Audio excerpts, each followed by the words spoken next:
Santiago বার্নাব্যুর বাতাসে এই মুহূর্তে নতুন করে এক বিশৃঙ্খলা ও অস্থিরতার গন্ধ।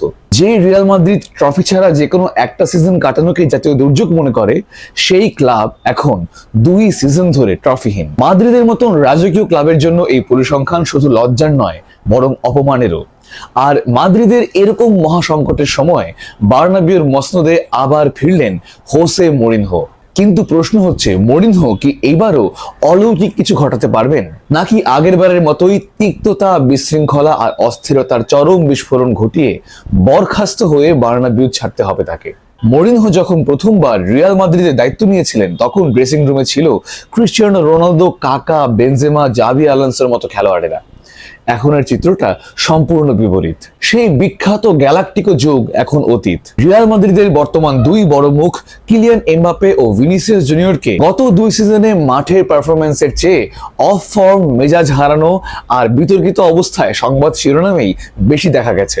এই আধুনিক মেগা স্টারদের উপর মরিনহোর সামরিক শৃঙ্খলা কতদিন টিকবে, সেটাই এখন দেখার বিষয়। মরিনহোর মতন এক রোখা কোচের সঙ্গে ভিনি এমবাপ্পের সংঘাত যদি শুরু হয় একবার, তবে ড্রেসিং রুমের সাজানো বাগান চূর্ণ বিচূর্ণ হতে বেশি দিন লাগবে না।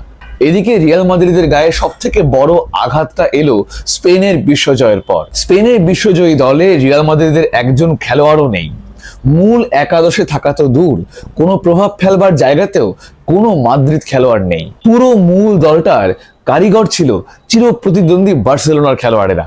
গুঞ্জন উঠছে, রিয়ালের সাম্প্রতিক ট্রফি খরাই কি তবে তাদের খেলোয়াড়দের স্পেনের জাতীয় দল থেকে দূরে সরিয়ে রেখেছিল? ফ্লোরেন্তিনো পেরেজের মেগা প্রজেক্ট কি এখন এতটাই ব্যর্থ যে বিশ্বসেরা, বিশ্বজয়ী খেলোয়াড়েরা সব তৈরি হচ্ছে বার্সেলোনার লা মাসিয়া থেকে, আর বার্নাবিউ হয়ে উঠছে মেগা স্টারদের ফ্লপ শো?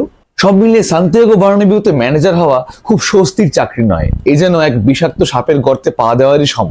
ফ্লোরেন্তিনো পেরেজের বিশাল ইগো আর সমর্থকদের আকাশচুম্বী চাওয়ার কাছে খুব কম ম্যানেজারই নিজেদেরকে শান্ত রাখতে পেরেছেন। মরিনহোর রক্ষণাত্মক দর্শন ও প্রতিপক্ষের উপর মানসিক যুদ্ধ চালানোর কৌশল কতদিন টিকে থাকতে পারে, সেটাই এবার দেখার পালা।